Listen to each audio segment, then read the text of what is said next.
ಪಯೋನಿಧಿ ಗೋದಾಮ ಟ್ರಸ್ಟ್ ವತಿಯಿಂದ ಜಂಬಂಗ ಗ್ರಾಮದ ಸರ್ಕಾರಿ ಹಿರಿಯ ಪ್ರಾಥಮಿಕ ಶಾಲೆಯ ವಿದ್ಯಾರ್ಥಿಗಳಿಗೆ ನೋಟ್ಬುಕ್, ಪೆನ್ಸಿಲ್ ಸೇರಿದಂತೆ ವಿವಿಧ ಶೈಕ್ಷಣಿಕ ಸಾಮಗ್ರಿಗಳನ್ನು ವಿತರಿಸಲಾಯಿತು. ಈ ಸಂದರ್ಭದಲ್ಲಿ ಟ್ರಸ್ಟ್ನ ಮುಖ್ಯಸ್ಥ ಕೃಷ್ಣ ಕೆಂಬಾವಿಯವರು ವಿದ್ಯಾರ್ಥಿಗಳು ಉತ್ತಮ ಶಿಕ್ಷಣದ ಮೂಲಕ ಉನ್ನತ ಸಾಧನೆ ಮಾಡಬೇಕು ಅಂತ ಕರೆ ನೀಡಿದರು.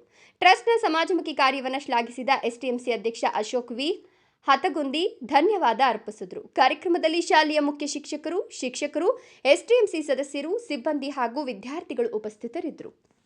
ಪಯೋನಿಧಿ ಗೋದಾಮ ಟ್ರಸ್ಟ್ ವತಿಯಿಂದ ಕೃಷ್ಣ ಕೆಂಬಾವಿಯವರು ಅವರ ತಂಡದಿಂದ ಜಮಗಾಬಿ ಸರ್ಕಾರಿ ಶಾಲೆಗೆ ಬಂದು ಅವರ ವತಿಯಿಂದ ಪೆನ್ನು ಮತ್ತು ಕಾಪಿ, ಪೆನ್ಸಿಲ್ಲು, ಆಮೇಲೆ ಸ್ಕೇಲು ಎಲ್ಲ ತಮ್ಮ ಟ್ರಸ್ಟದ ವತಿಯಿಂದ ವಿತರಣೆ ಮಾಡಿದ್ದಾರೆ. ಅವರಿಗೆ ನಮ್ಮ ಸರ್ಕಾರಿ ಶಾಲೆಯ ಎಲ್ಲ ಶಿಕ್ಷಕರ ವತಿಯಿಂದ ಹಾಗೂ SDMCಯಿಂದ ಅವರಿಗೆ ತುಂಬ ಹೃದಯದ ಧನ್ಯವಾದಗಳನ್ನು ತಿಳಿಸುತ್ತೇನೆ.